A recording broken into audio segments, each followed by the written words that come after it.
you so much. Cathy Carlson, Carlson Food Safety Consulting here at Hartnell College. We will be reviewing the 2025 Basic Gaps and Symptoms of Food-borne Illness.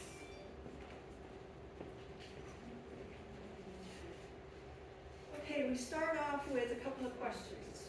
Good agricultural practices. It's a combination of cultural practices. This is how we used to do it, this is how we do it, this is what we need to change for food safety, versus general guidelines, those that food safety have developed for us to work with. So cultural practices, these can help improve the quality and safety of the produce grown because we know our crops, we know our environment. Then there's general guidelines that can adapt to any farm or production area. So the biggest difference is the good agricultural practices compare the things you can see versus the things you cannot see. Things that you can see are, for instance, the fertilizers that you use or the insects that are growing or multiplying on your products. Versus the things you cannot see, which are the bacteria. And you cannot see them with the naked eye. You need a microscope. Okay, so why are bacteria and factors of foodborne illness such a problem? 1 in 6 people become ill annually. This is from the CDC. I've been doing these videos for over 10 years and that has not changed, sadly. Who does this affect, these bacteria? They affect the young with an underdeveloped immune system, the old with a tired immune system, and for general purposes, that's folks that are 60 years or older, and those with a compromised immune system. So if you're harvesting a product and you're sending it to a school, to a retirement center, or to a hospital, you're sending that product to a vulnerable group of people. This is why it's even more important to have food safety in mind. Okay, compromised immune systems can include, but are not limited to, diabetes. 1 in 10 people or children in K through 12 have diabetes. Hepatitis A and B takes 2 to 3 weeks before you show symptoms. And then there's, of course, HIV and cancer. Almost all outbreaks of foodborne illnesses are due to time and temperature abuse. What do I mean by that? The cold things are not kept cold and hot things are not kept hot. Poor personal hygiene and improper hand washing. Cross-contamination. That means somebody has touched something that's contaminated, they touch you, and then you go and harvest. You've just cross-contaminated what that first person had. Another contamination could be putting a box on the floor in the dirt and then onto a table and then pouring the product out onto the table. It's as if you'll put the product in the dirt itself because now the dirt on the bottom of that box is on the product that you're working with. Okay, contaminated, and then contaminated foods that are in a bag is like a little mini greenhouse and the bacteria can exponentially grow. Where are these microbes found? They're found in the intestines of animals and they persist in the environment. Some of them are found naturally in the environment, like the soil, and we'll go into this. How are these risks reduced? They're reduced by using the good agricultural practices. What do you do if you encounter a risk? You reduce that risk. You're never going to eliminate the risk of bacteria. They're here, they're not going anywhere, and they're getting stronger. But you can reduce the possibilities of them contaminating by cross-contamination or contamination by direction. So this is done with training and awareness of these risks and how to recognize them. Culture of food safety. This is what all food safety schemes, matrices, or checklists are looking for. What is it? It is looking for the risks of contamination. What are they? Are they physical, like wood, plastic, glass, or dirt? Are they chemical, like oil, gas, fertilizer? Or biological, bacteria, viruses, or parasites? For example, if you're driving down the road and you see a truck come and pull out in front of you, you think, ooh, this person's not driving safely. I'm going to slow down and let them do what they're going to do so that I don't get into an accident. That's a risk reduction. You've evaluated the situation and reduced the possibility of getting into an accident. We're going to do the same sort of thing like that on the farm with bacteria. Bacteria, viruses, and parasites. So here are some of the main bacteria, viruses, and parasites of concern with food safety. Bacteria life cycle, like insects, can be disrupted. Bacteria need time, temperature, and moisture in order to exponentially grow, actually to grow at all. They don't really even need a food source in a lot of cases, just a good environment. This is E. coli 0157H7. This was the bacteria that was the main player in the spinach outbreak here in Salinas in 2006. It only takes 3 bacteria to make somebody ill. So it means these 3 little things right here are enough to make you ill. Causes kidney failure, bloody diarrhea. Incubation period is 1 to 10 days. So I could be walking around for 9, 10 days, not show any symptoms, and spreading that joy around to everyone. Maybe because I didn't wash my hands properly, right? Okay, duration is 5 to 10 days. If you survive, your kidneys will probably shut down. That means they will not work anymore. Then you have to go on dialysis, which means every 3 or 5 days you have to go to the hospital. They take all your blood out, they clean it in a machine because your kidneys can't, and they put it back into your body. All right? So people say, oh, well, you just wash the lettuce, it'll be fine. Not so quickly. First of all, these bacteria have these tendril on here, like a bean plant or a grapevine. It goes out and it looks for whatever it can hang on to, and then it holds on. Okay? Washing that off while it's holding on tight is going to be difficult. All right? Also, this is a stomate, right? It's the underneath of a leaf where the oxygen comes out and the carbon goes in. It can get underneath that epidural or outer layer and hide from any washing or sanitizer that you may use. Here's a better picture of that.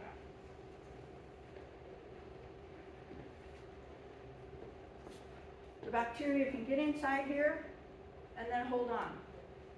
All the washing in the world is not going to get rid of it. Okay?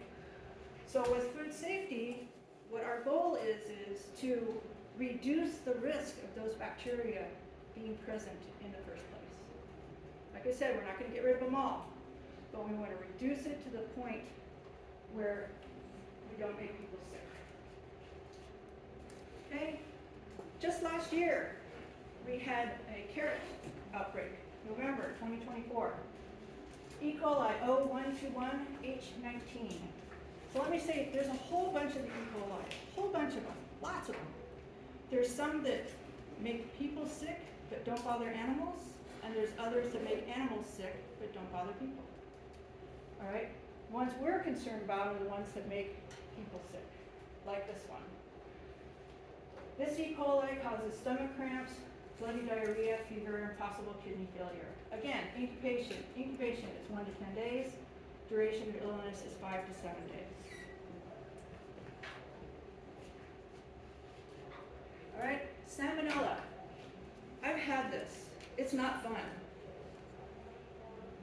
I got up, I could not even keep water down. I would get up, I would throw up, I'd go back to bed. I couldn't eat anything, I couldn't drink anything. As soon as it was 4 days. Every time I drank water, I'd turn around and throw it right up. It was only because my body had enough of its own defenses that I was able to overcome this. And then for the next 2 years, I felt vulnerable to anything that came around. My system was not up to par. Okay, so it causes diarrhea, fever, cramps, and vomiting. Birds and reptiles. Unfortunately, birds, anything, especially chickens, well, any birds actually, everything about birds has salmonella. The meat, the feathers, the eggs, everything, and the poop.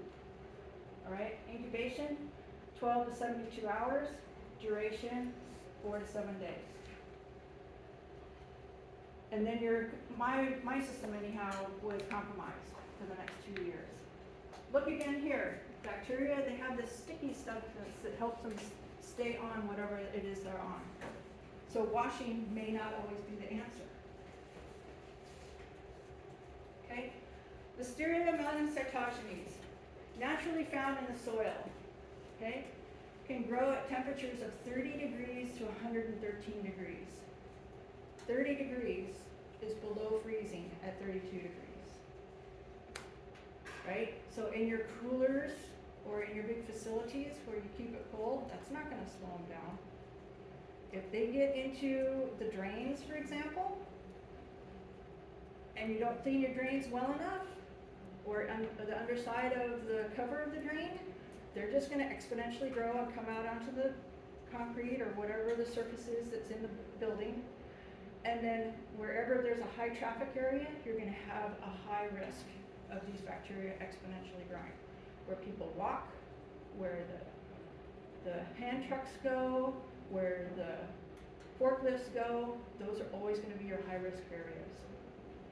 Okay, causes bloody diarrhea and a possible kidney failure. Again, incubation period is 1 to 10 days. Duration of illness is 5 to 10 days. Okay, bacteria growth. Like I said, time, temperature, and moisture. Their growth rate is exponential. Temperature danger zone is 40 degrees to 140 degrees Fahrenheit, according to the Food Safety Inspection Services. 40 degrees to 140 degrees. Okay, water is an excellent means for the bacteria to travel. So if there's flooding or water puddles, especially on the field where birds can go and drink and take a bath, what do they do before they leave? They lighten the load and they poop in the water. Then you walk through that puddle or you drive through that puddle, you're just helping those bacteria find a new place to hang out. Okay, so what do I mean by exponentially growing? Under the right time and temperatures, at 8 o'clock in the morning, if you have one cell, just one of these cells, by 6 p.m., you have 1 million of them. And remember, in E. coli, you only need 3 to make you sick.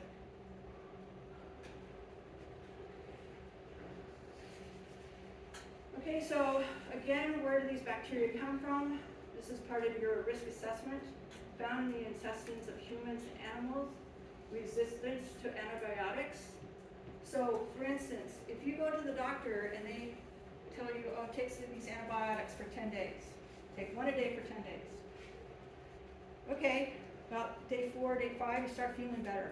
Okay, oh, well, I don't want to put those chemicals in my body, so I'm just going to stop right here. I'm not going to finish what the doctor said. That's okay. What you've done is you've killed off the weakest of the bacteria, but yet the strongest of the bacteria that were able to withstand that environment with the antibiotics survives. And it's that survival trait that they then pass on to the next generation. You do that for a few years, and you have what's called superbugs. And we've had superbugs for a long time. Again, flooding is a great way for the bacteria to move. And then animal activities. If animals come in, what do they do in the field? Do they just walk through? Do they eat something? Do they root around? Do they roll around? If we don't get that out of the field and not harvest it into production, that can cross-contaminate into the other products. Okay, again, bacteria are naturally occurring in the soil and in the environment. Cross-contamination such as handshaking with dirty hands, walking through a water puddle, or contaminated clothes are risks that we want to reduce. Viruses, okay? Hepatitis A. I put this in here because a few years ago, We kept hearing hepatitis A in Santa Cruz, that would go away, then it was hepatitis A in Monterey County, then again, that would be taken care of, and you go back, oh, Santa Cruz County has a hepatitis again. These were also found on berries, which survived the cold, all right? Hepatitis causes stomach pain, nausea, and jaundice, which is the yellowing of the white part of your eye, right? Incubation is 7 to 21 days. So again, I can walk around for 3 weeks and not have signs or symptoms. Where does hepatitis come from? It means somebody didn't wash their hands well enough before they touched the food. Okay? Duration is 60 to 180 days. All right, norovirus, highly contagious and extremely stable in the environment, such as in irrigation water. Spreads through contaminated food, water, person to person. Causes nausea, severe vomiting, and diarrhea. Incubation is 1 to 2 days. Duration of illness is 1 to 3 days. Too often you'll hear of a cruise ship has come in and docked because they have norovirus. It's easily spread. 1 or 2 days, everybody's sick. When they bring the ship in, they have to clean it what they call a deep clean. The roof, the corners, the walls, the floors, everything. Because this is so prolific in the environment. Okay, then everybody is sadly but truly familiar with coronavirus. It has brought us to a new normal. For us in food safety, we look for employee wellness checks, increased hygiene, enhanced cleaning, as well as the use of masks, especially around immune-compromised people. I even know a few people that wear the mask all the time. It's not them who are compromised, but the people that they live with. Maybe their husband, their wife, their cousin, their daughter, their son is immune compromised. So they have to wear masks when they're out so that they don't bring it home. Okay, most important thing you can do to reduce any risk is wash your hands and wash them properly.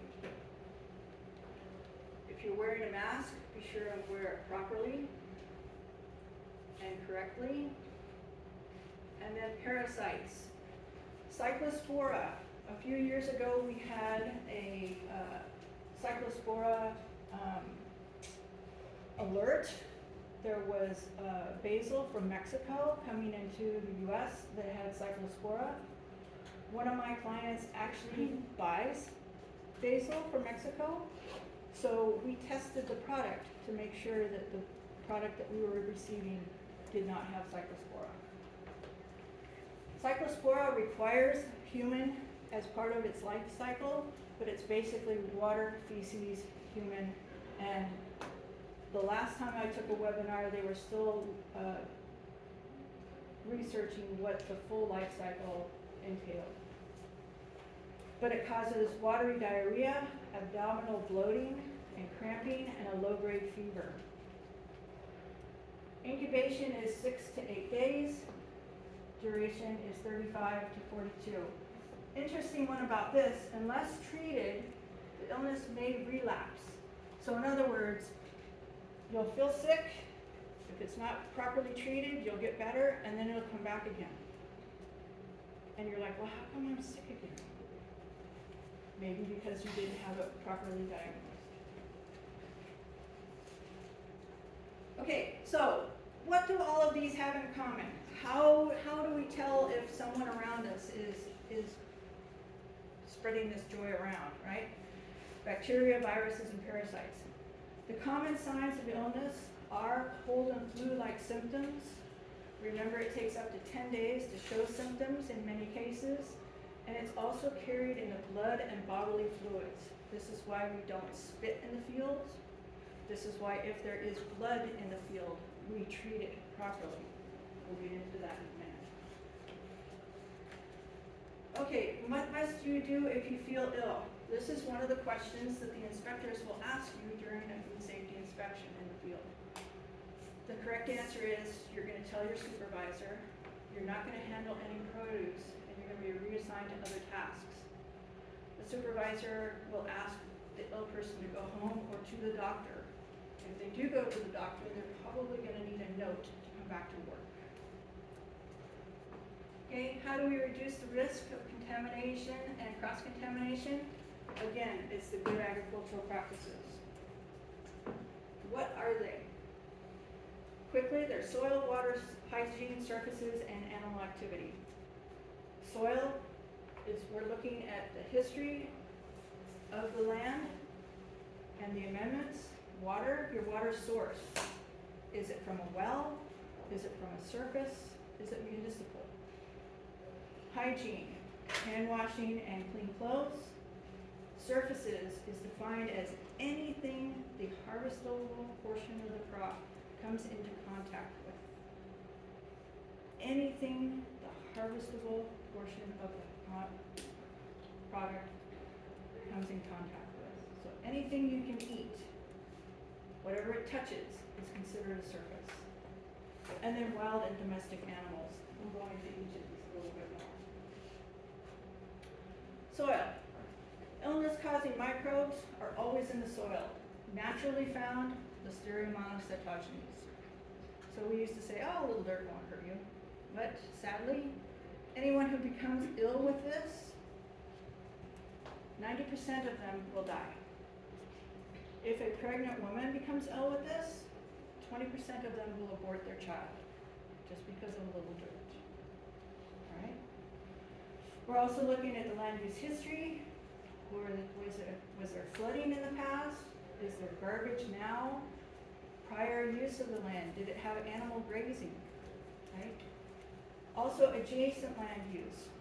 What does the adjacent land use practices have or do that could possibly put a risk on your crops? Is there dirt? Is there runoff? Do they burn over there? Okay, tomato mosaic virus, if, for example, is on a cigarette, even the ashes still have that virus, even though it's been burnt. So if somebody's burning something over there and that smoke is coming over onto your product, what's surviving that in that ash?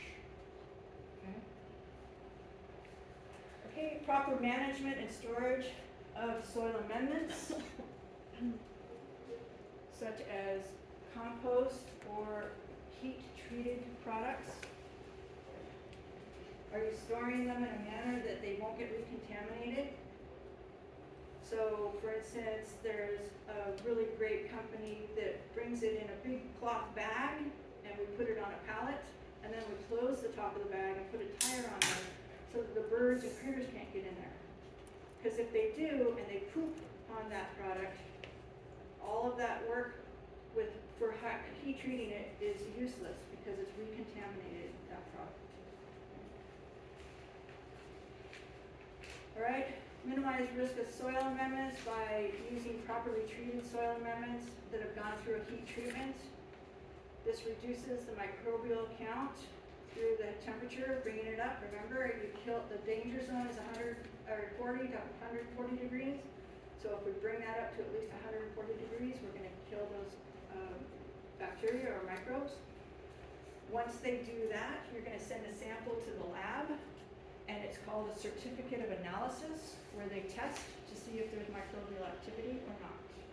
That should accompany every purchase of soil amendment that you buy that has any animal products in it. Animal products, again, right? They're blood meal, bone meal, feather meal, fish, shells, shellfish, anything that has to do with animals or animal poop. That's what we're testing for. Okay, storage of soil amendments. Okay, I already spoke about how you're going to store them so that other critters can't go in there and poop in it or nestle around in there. We also don't want that to blow onto the crops. And we want a nice buffer so that if you're driving by them or walking by them, you don't accidentally get that material onto the growing part of the crop.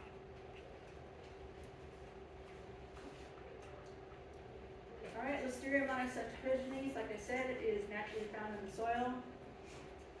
So that's why we don't let harvest boxes touch the soil.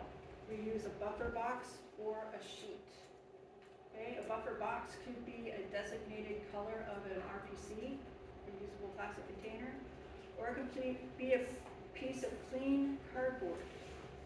But as soon as either of them become soiled, you're going to either throw the cardboard away or you're going to put the RPC through a cleaning and sanitation process before you use it again. If the product falls into the dirt during harvest, it is not normally grown in the soil. It's now considered a cull. And I know that that doesn't translate into Spanish very well. So what is a cull? It's something when I pick the product, I look at it and I say, no, that's not good enough for my buyer, and I'm gonna throw it away. That's a cull. You don't wanna leave like strawberries in the furrows because that's gonna attract animals into the growing area. Rather, you wanna take all the culls and put them just even not far, but away from the growing area so that the animals go over there and not into your growing area. Okay, water sources. Water quality and safety can be dependent on the water source. All right, so we have wells, which are considered a closed system. We're going to look to make sure that around the wellhead, the concrete is not broken or cracked, because things could seep down in there. And then we're going to also take water samples periodically, usually at the beginning of the growing season, and maybe even quarterly. So here's an abandoned well, for example. You want to keep the wellhead clear of weeds and debris because you don't want animals to harbor there or take up residence. In this particular one, this is again abandoned, but there's a squirrel has built their nest there. If this was a working well and we got a little bit of rain, maybe even just a quarter inch or half an inch, there'd be enough water around there to then go down that hole. Well, squirrels aren't going to poop in their hole, they come out and they poop. And if that water has the chance to collect and then go down the hole, if that was an active well, it could very well go down the casing and then infect our entire aquifer, the whole source of our water in our well. So that's why we want to deter or try and keep animals away from the wellhead. I know a lot of growers will put things there so that they can see it when they're on the tractor. They'll put boxes or they'll put a piece of equipment or something. But we don't want to put anything that an animal would feel comfortable enough to take up residence. Okay? We're going to test the well water at least once annually at the beginning of the season or as needed. I prefer to get a quantitative sample for generic E. coli, not a pass or fail, because if it fails, well, how bad of a fail? Was it 1 or was it 1,000? So I always get a quantitative result so that I know exactly what I'm dealing with. And then I'm also going to get the total coliform count as well. So generic E. coli and total coliform.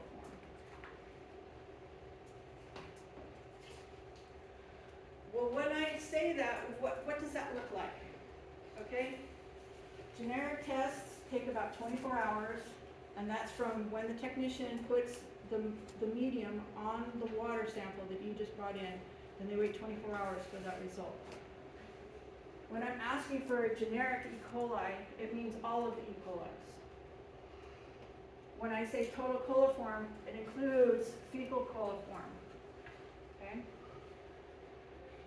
If I get a positive for the generic E. coli, I can go back and I can test for a pathogenic E. coli, a specific one, like O157H7. And if that comes back negative, well then I'm good to go, because that's the one we want to know about. The generic test takes about 24 hours. The pathogenic test takes 3 to 7 days and costs significantly more. Okay, water sources. We have 3 or 4 categories that most water can fit into. We've got groundwater, which is well water, and it's considered a closed system. We have surface water from reservoirs, canals, ponds, and catch basins. That's considered an open source. Then we have public water system, which is your municipal drinking water, city water. Or you can have reclaimed water, blue valve, purple valve. You can also have, for instance, on my farm, I have rain catchment, but it's considered open source because it's coming from the roof, and that's where the birds can poop, and then it can get into the water system. Reclaimed water has had some sort of treatment, so you have to look into that if that's what you're using. Okay, washing your hands. This is the most important thing you could ever do in food safety. You want to have a designated eating area outside of the growing area. Trash cans with called a hands-free cover, meaning the top stays on, but there's a hole that you can put the used paper towels in without recontaminating your hand by opening the lid. Okay? And then no spitting. So, eating outside the growing area, trash cans, hands-free, and then you want to wash your hands. This is another question that you'll be asked. When do you wash your hands? Having clean hands during production and processing, providing clean and well-stocked bathrooms and hand washing facilities. Hand sanitizers, such as liquid type, is not a replacement for soap and water. When do you wash your hands? After you eat, after you use the bathroom, after you sneeze or blow your nose, or whenever your hands become contaminated, and always before you return to work. Okay, each bathroom should have in it toilet paper, one-time use paper towels, soap, usually liquid, potable water, meaning you tested the water or had it tested, or whoever's maintaining your bathrooms provides you with a test result that is less than 1 mpn for total coliform and E. coli. That's potable water. Potable water can be used for everything. If there's a count of any kind in either of those categories, you cannot use it as potable water. Okay, appropriate covered trash cans, weekly maintenance, usually on the panel, and signs to wash your hands in the appropriate language or languages. Okay, bathroom maintenance, replace the toilet paper roll into the dispenser. No TP rolls can be set on top of the dispenser or tank. No TP on the floor. And then flush the toilet paper if that's applicable. And then wash your hands before returning to work. Again, these are the questions that the instructor will ask. Okay, how do you wash your hands?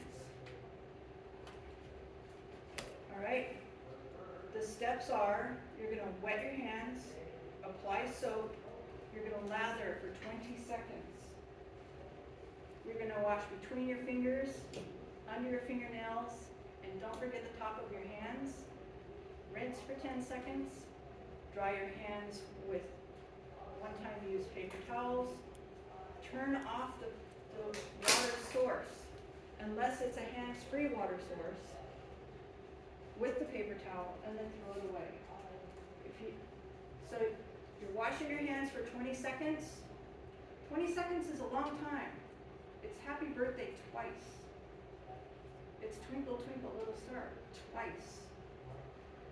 We have research that shows that bacteria in a soapy environment can survive for 15 seconds. That's why 20 seconds is the norm. If you have a hands-free station like this, then you don't have to wipe the handle off with the paper towel like we showed in the previous picture here. See? But if it's hands-free, like you could do it with your arm, like I've done here, or some of them have a foot pedal, then you don't have to do anything more than dry your hands off.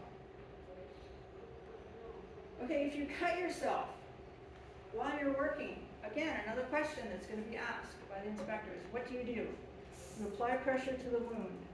You're going to mark where you cut yourself by either making a mark in the soil, or if you have a twist tie with you, you're going to scrunch it up because they're one-time use, and you're going to put it next to that bloody area. Maybe you put your tool there, or you tell a supervisor. I work with a lot of the smaller farms that it's all family. They do everything. So I recommend that they twist up a one-time use twist tie, put it on the plant or in the dirt next to the plant where they cut themselves. They go and they clean up, soap and water, apply antimicrobial ointment, and from the first aid kit, and now you have to cover the wound. If it's on your hand, you can cover it on a glove. Now you have a glove policy. If it's on your arm, you have to have a sleeve, okay? It's also important that you look to make sure that it's not going to burst again. If it's a bad cut, go to the doctor, all right? But once you've covered it, now with a glove, you have a glove policy. The nitrile gloves, any color, these are one-time use gloves, okay? And you're going to wash your hands before you put them on, before you go into the field or use them. You're also going to dispose of them if you go to the bathroom, if they become excessively soiled or dirty, or if they become ripped. Then you're going to wash your hands and put on another pair and then go out to the field. Okay? And the inspector's going to ask these questions and watch for this as well. Okay, surfaces. Wherever produce items come in contact with a surface. Could be harvest equipment, product packaging and containers, transport bins, knives, utensils, sorting packing tables, and storage areas. All right, clean surfaces. Oops, that was good. Where were we?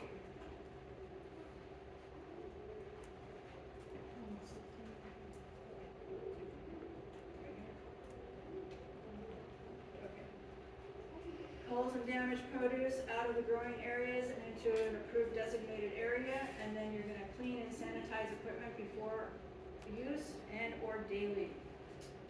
Remember, at this point, if it wasn't written down, it didn't happen. So you're going to have a log or record where you can write this down. Okay, here's an example of what I mean for surfaces. This happens to be my little truck. You have the harvest in your RPC, you're going to bring it to the table, you're going to use one-time use water to rinse and clean the product. You're going to put it into a box on a pallet and then take it off to the cooler. That's an example. This is called one-time use water, not reuse water, and we're looking for clean, cleaner, cleanest. Okay, you're going to remove the debris and apply a detergent, and then you're going to rinse the surface. Apply a food grade sanitizer according to the label, let it dry, usually air dry, and then you're going to store it in a labeled container. If product is found to be contaminated with blood or bodily fluids, including sweat, spit, even tears can have bacteria in it, right? Oil, petroleum, or chemicals, you're going to isolate the contaminated product with a 3-foot buffer. That's the minimum. It might be more for your operation. It could be 7, it could be 10 foot, okay? And remove everything with the appropriate gloves into a trash bag and then toss it into the dumpster or landfill. Okay, wildlife and domestic animals. We want to keep the growing area free of animal poop and other contaminants. The area is clean of culls and trash. And then your pre-harvest assessment to observe animal activity in the growing area. You're going to check that 3 to 7 days before harvest. And your pre-season risk assessment. And same thing, if you find something, you're going to do a minimum of a 3-foot buffer and clean up everything and throw it away.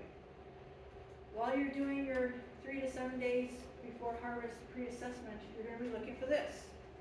These are animal tracks. These happen to be raccoons. I showed you the poop here because that's strawberries in their poop. So I know they're eating the strawberries. Okay? To the left there, we see a puddle of water that's starting to grow moss. It takes 3 to 5 days for moss to grow, so that means that that puddle has been there that long, maybe longer. So what else is in there? Okay, keep the area clean of holes.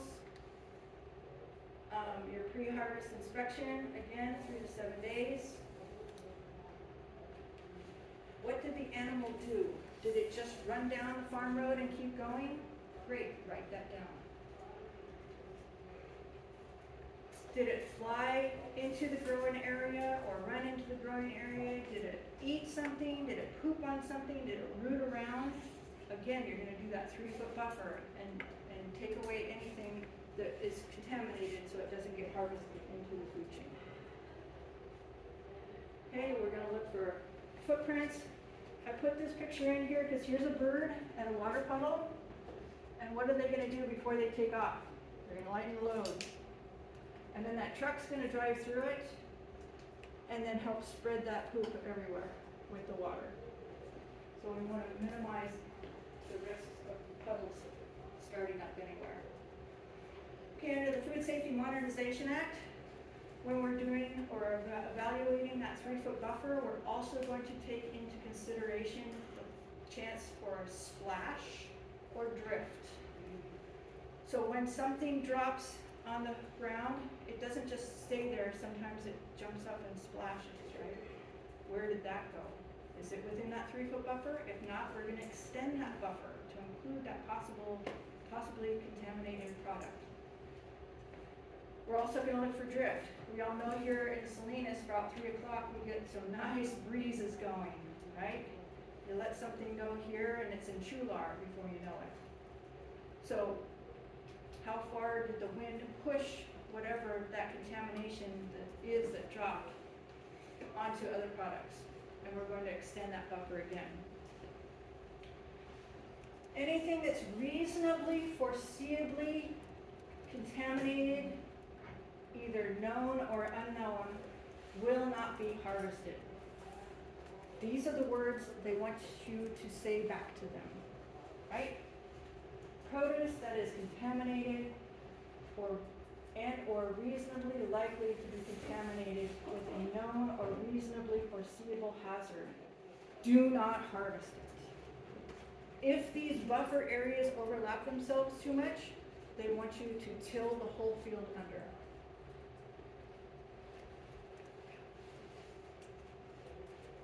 Okay, if you encounter animal activity while harvesting, do not touch the feces.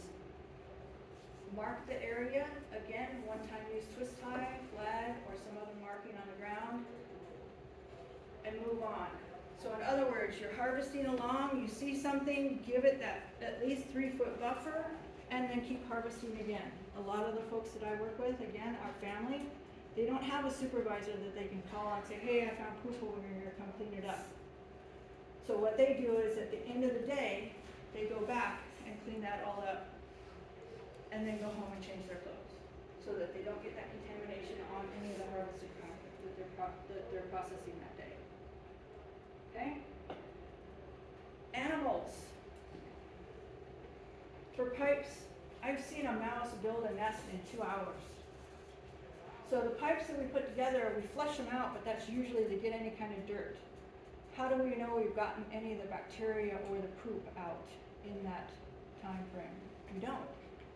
So we reduce the risk of them getting contaminated in the first place by putting them up on a log or a pallet, so that then the critters actually go under the pipes instead of in the pipes. Okay? Same with your drip tape. You want to keep it up off the ground. If you have trees that could have birds in them that'll poop or leaves that fall down, you want to cover it so that it doesn't contaminate whatever you're storing in like a trailer here. That could be your tools, it could be your harvest boxes. How about this one here? It's on a pallet and I have a cover. My luck, I get a seagull to do one poop and get down all the boxes. Now I have to throw them all away. I would recommend in this situation to put them out somewhere else and to also to cover them. Like you do here. On a pallet and covered. Okay, FSMA. Subpart E was released just this last year. Water definition for pre and post harvest. Water is required, a map of your water system, 2 ag system records. One would be an ag system inspection as well as a ag water assessment. And then what commodities or groups of commodities are you working with and what are the risks of that water getting onto those products. Also, if you take a Q1 through Q4 water samples from an enclosed system like a well, now you have a baseline of information.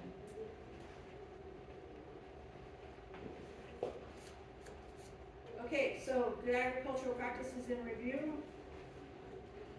Soil, water, hygiene, surfaces, wild and domestic animals.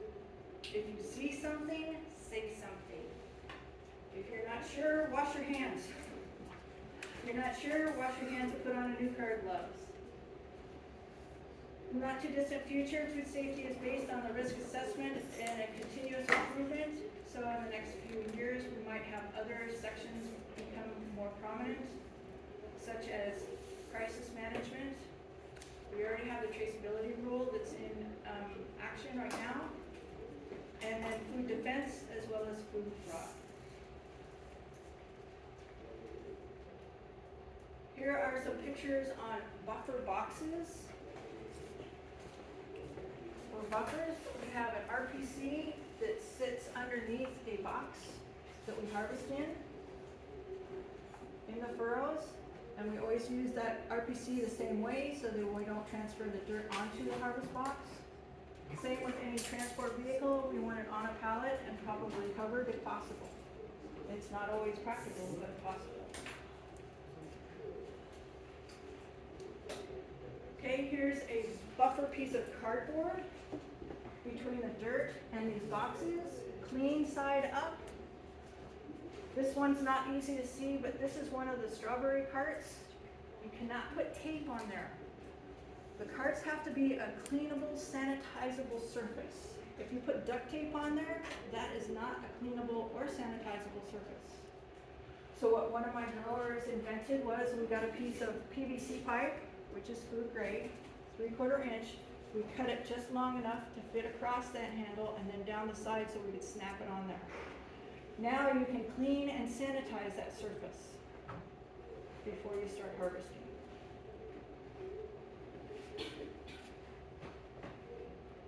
Questions? Thank you very much.